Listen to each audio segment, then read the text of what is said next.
कैसे हुआ। गाइज आज के इस वीडियो में हम लोग बात करने वाले हैं एक ऐसे एनआईटी के बारे में जो बहुत ही मोस्ट ब्यूटीफुल एनआईटीज में गिना जाता है। मतलब कि अगर खूबसूरती देखा जाए ना तो ये नंबर 1 कॉलेज में आएगा। ठीक है, बहुत सारे ऐसे इंडिया में कॉलेज हैं, बहुत सारे खूबसूरत खूबसूरत कॉलेज हैं, लेकिन उन जितनी भी खूबसूरत कॉलेजेस हैं ना उनमें से ये भी एक कॉलेज है। यानी मेरे पॉइंट ऑफ व्यू से अगर हम बात करें तो इसको हम एक नंबर रखेंगे खूबसूरती में, खासकर इंजीनियरिंग कॉलेज में। और आज इस वीडियो में हम लोग उसी खूबसूरत कॉलेज के बारे में बात करने वाले हैं, और वो कोई और कॉलेज नहीं है, कॉलेज है एनआईटी श्रीनगर। तो गाइस वीडियो बहुत ही मज़ेदार और बहुत ही इंफॉर्मेटिव होने वाली है, इसीलिए इस वीडियो को एंड तक ज़रूर देखिएगा। साथ ही साथ अगर आप इस चैनल पर नए हैं तो प्लीज़ सब्सक्राइब जरूर कर दीजिएगा, क्योंकि यह चैनल आपको आपके काउंसलिंग तक हेल्प करती रहेगी। तो चलिए गाइस बिना देर किए हुए शुरू करते हैं इस वीडियो को और जानते हैं एनआईटी श्रीनगर के बारे में।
वैसे अगर इस एनआईटी के बारे में बात किया जाए तो इसकी एस्टेब 1960 में हुई थी।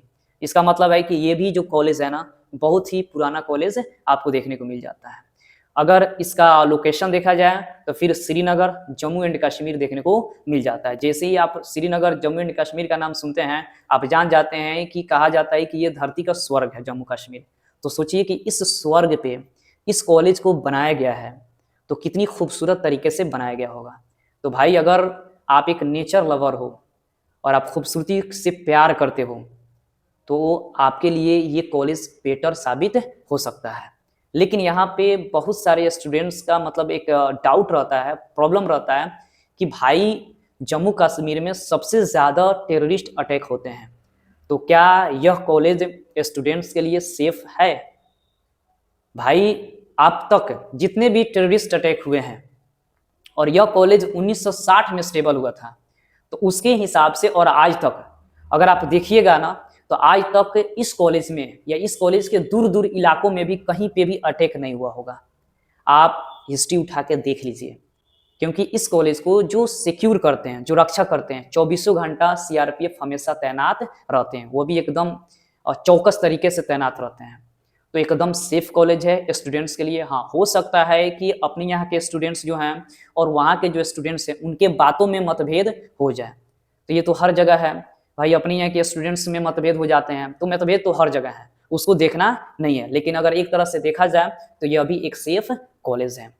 ठीक है, तो अगर ये कॉलेज आपके रैंक के आधार पर मिलता है तो यार सोचना मत, आप आसानी से चले जाना। तो भाई लोकेशन की बात करी जाए तो आपको श्रीनगर जम्मू एंड कश्मीर देखने को मिल जाता है।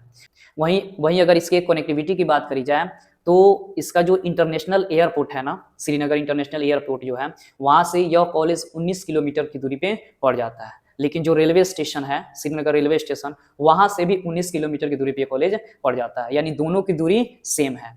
तो आप या तो बाई फ्लाइट जाओ तब भी सेम दूरी मिलेगा, या बाई ट्रेन जाओ तब भी आपको सेम दूरी मिलेगा।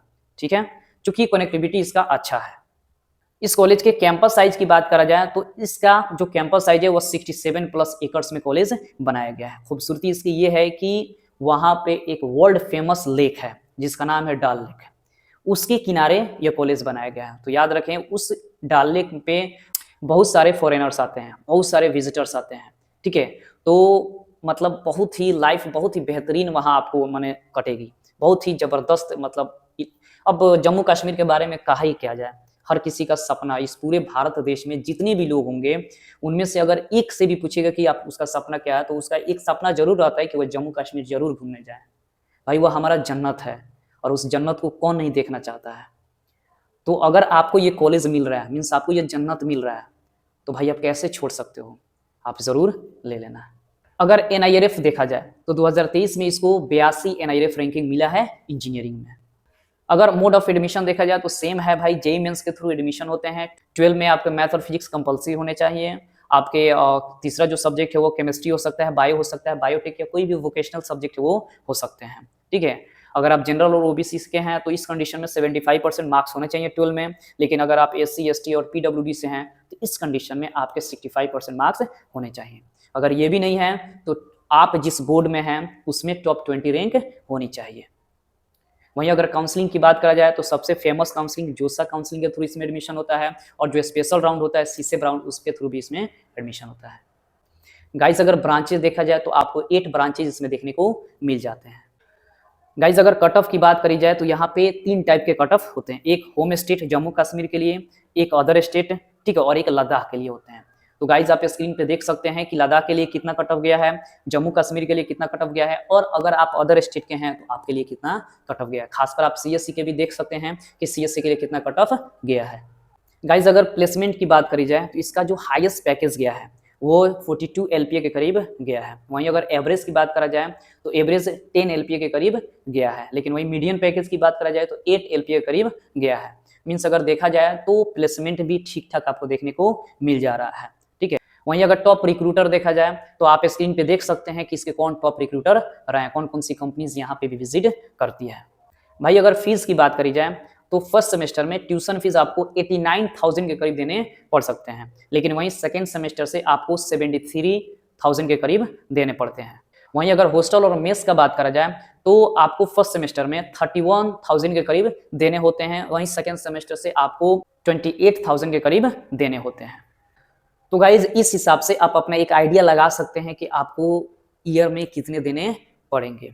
ठीक है, आप जानते हैं कि हर एक NITs में फी वेवर है। ठीक है, कि अगर आप SC ST और PWD से हैं तो इस कंडीशन में आपके जो 100% जो फीस होते हैं ना वो माफ़ कर दिए जाते हैं। लेकिन अगर आप जनरल और OBC से हैं और आपके पेरेंट्स का इनकम 1 लाख से कम है तो इस कंडीशन में आपके 100% ट्यूशन माफ़ कर दिए जाते हैं। लेकिन अगर 1 लाख से लेकर 5 लाख के बीच में है तो इस कंडीशन में 2/3 पार्ट जो आपका फी होता है ना ट्यूशन फीस उसको माफ़ किया जाता है। भूल के भी ये मत समझिएगा कि आपके हॉस्टल और मेस फी माफ़ किए जाते हैं, नहीं, सिर्फ ट्यूशन फीस ही माफ़ किए जाते हैं। ठीक है, आपके हॉस्टल चार्जेज, मेस चार्जेज और भी जो आपके एग्जामिनेशन चार्जेज हैं, ठीक है, और इंफ्रास्ट्रक्चर चार्जेज है, वो सारी चार्जेज आपको देने होते हैं। ठीक है, तो जितना बताया जा रहा है उससे आप थोड़ा सा ज़्यादा ही समझ लीजिएगा।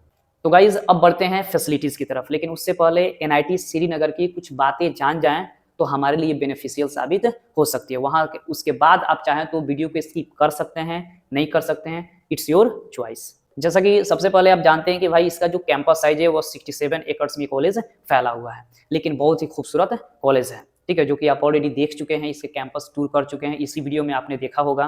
ठीक है, दूसरी बात ये है कि जो डल लेक लेक्स है ना, जो वर्ल्ड फेमस लेक है, पूरे वर्ल्ड के लोग उसको जानते हैं, उसी के किनारे ये कॉलेज बसा हुआ है, उसी के किनारे इस कॉलेज को बनाया गया है। इसकी खूबसूरती ये भी है कि जब ठंडा आता है ना तो आपको स्नोफॉल का फीलिंग्स आएगा, मज़ा आ जाता है, अपने पिक्चरों में देखा होगा। लेकिन जब आप इस कॉलेज में जाइएगा ना तो आपको स्नोफॉल देखने को मिलेगा, और 1 साल नहीं भाई 4 साल देखने को मिलेगा।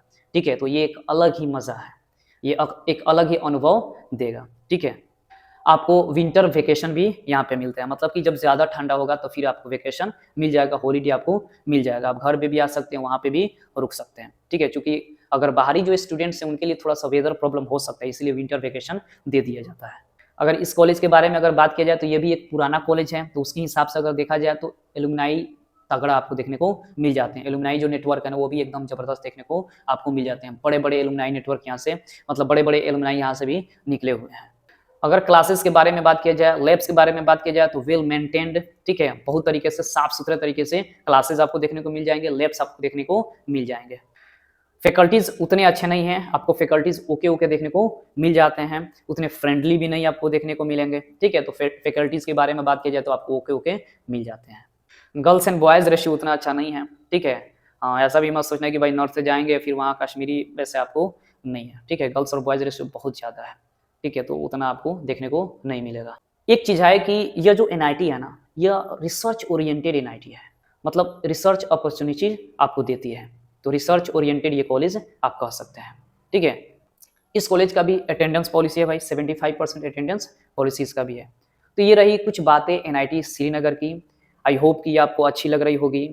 तो अगर आप चाहते हैं वीडियो में कंटिन्यू, तो आप आगे बढ़ते हैं और जानते हैं हॉस्टल्स के बारे में, इसके फैसिलिटीज़ के बारे में। तो गाइज अगर हॉस्टल्स देखा जाए तो आपको 8 बॉयज़ हॉस्टल्स देखने को मिल जाते हैं और 2 गर्ल्स हॉस्टल्स देखने को मिल जाते हैं। गाइज अगर हॉस्टल फैसिलिटीज़ का देखा जाए ना, तो जितनी भी एनआईटीज़ हैं, मैं बार-बार बोलता हूँ कि जितने भी एनआईटीज़ हैं ना, उन सारे एनआईटीज़ का सेम फैसिलिटीज़ है, ठीक है। एक मतलब अगर गवर्नमेंट इंस्टीट्यूट है तो गवर्नमेंट का तो अपना रूल है भाई। फिर वहाँ पे वो लोग जो फैकल्टीज़ होते हैं, ठीक है, जो डायरेक्टर होते हैं, जो चेयरमैन होते हैं, वो अपने हिसाब से थोड़ा-सा इधर-उधर कर सकते हैं, बट गवर्नमेंट का तो एक सेम रूल होता है। तो इस एनआईटीज़ का जो हॉस्टल्स है और जो हॉस्टल्स रूम है, वो एकदम मतलब और भी जो एनआईटीज़ है ना, सिमिलर ही आपको देखने को मिल जाता है। मतलब फर्स्ट ईयर, सेकंड ईयर और थर्ड ईयर में भाई 3 शेयरिंग रूम आपको मिल जाएँगे। लास्ट ईयर में आपको सिंगल रूम प्रोवाइड किया जाता है। बाकी सारा चीज़ सेम है, जो चीज़ें आपको चाहिए हॉस्टल्स में वो चीज़ें यहाँ पे मिल जाती हैं, ठीक है। आपको नाइट कैंटीन देखने को मिल जाएगा, ज़ेरॉक्स शॉप आपको देखने को मिल जाएगा। एक चीज़ है यहाँ पे कि भाई अगर आप फर्स्ट ईयर के हैं, तो यहाँ का जो इन टाइम है वो 8 पीएम है। मेरे हिसाब से जितने भी कॉलेजेस में स्टूडेंट्स हैं, उनके लिए 8 पीएम काफ़ी है, क्योंकि श्रीनगर जा रहे हैं तो थोड़ा-सा डर है। इसीलिए ये थोड़ा-सा स्ट्रिक्ट रूल यहाँ पे लगाया गया है कि 8 पीएम तक इन टाइम रहता है, बाहर निकलने ज़्यादा नहीं देता है, क्योंकि उसमें ही सारा चीज़ आपको अवेलेबल करा दी जाता है, तो फिर बाहर देखने की ज़रूरत ही क्या है। हाँ, घूमने के लिए, क्योंकि कश्मीर एक बहुत ही खूबसूरत प्लेसेस हैं, तो आप घूमने के लिए जा सकते हैं। इसलिए आपका जो इन टाइम रखा गया है वो 8 पीएम रखा गया है, उसके पहले आप कहीं से भी घूम-घाम के चले आइए। मेस की बात करा जाए तो फूड जो है ना, वो उतना अच्छे नहीं है, आपको ओके-ओके दिखाई देते हैं। भाई लाइब्रेरी भी छोटा-मोटा नहीं है, बहुत बड़ा लाइब्रेरी भी देखने को आपको मिल जाता है इस कॉलेज में। स्पोर्ट्स फैसिलिटीज़ देखा जाए, चूँकि छोटा कैंपस है तो ज़्यादा आपको स्पोर्ट्स फैसिलिटी देखने को नहीं मिलता है, फिर भी छोटे-छोटे तौर पे अगर मोटे-मोटे तौर पे अगर बात किया जाए तो सारा चीज़ यहाँ पे भी आपको मिल जाता है इस कॉलेज में। भाई जैसे हर एक एनआईटी में कल्चरल फेस्ट होते हैं, टेक्निकल फेस्ट होते हैं, क्लब्स हैं, इस एनआईटी में भी सेम चीज़ है, ठीक है? तो किसी चीज़ की कमी यहाँ पे भी नहीं है। तो अगर आप एक नेचर लवर हो और आप कश्मीर से लव करते हो, तो यार आप अपना कट ऑफ देख लेना और इसका भी कट ऑफ देख लेना। अगर टैली कर जाता है उतने कट ऑफ पे, तो बेशक ये कॉलेज आपको अगर मिल रहा हो ना, तो आप ले सकते हैं, ठीक है? आई होप गाइस कि यह वीडियो आपको अच्छा लगा होगा, और अगर अच्छा लगा होगा तो आप लाइक ज़रूर कर देंगे, दोस्तों के साथ शेयर ज़रूर करेंगे। फिर तब मिलेंगे अगले वीडियो में एक नए एनआईटी के साथ। तब तक के लिए जय हिंद।